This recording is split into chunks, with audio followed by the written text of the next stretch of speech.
नमस्कार मित्रांनो, आज आपण 12व्या धड्यातला म्हणजे आत्मनेपदी या काव्यातील शेवटचा श्लोक पाहतोय. आणि हा श्लोक म्हणजे खरं म्हणजे या श्लोकामध्ये देवाची रूपं काय आहेत आणि काय असावी हे सांगितलेलं आहे. वर्तते आणि विद्यते हे दोन धातू म्हणजे दोन क्रियापदं या श्लोकात आत्मनेपदी म्हणून आलेली आहेत. आणि याच्यामध्ये न आहे बघा, न देवो वर्तते काष्टे. काष्टे हे सप्तमीचं रूप आहे. लाकडामध्ये देव असत नाही, पहिली गोष्ट.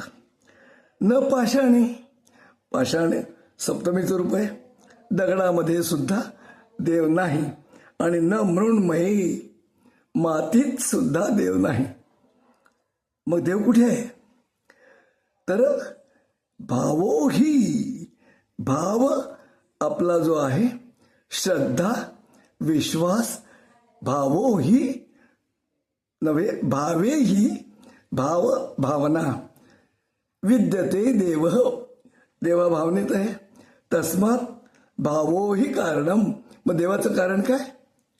भाव भावना, थोडक्यात श्रद्धा हे देवाचं मूळ कारण यात सांगितलेलं आहे.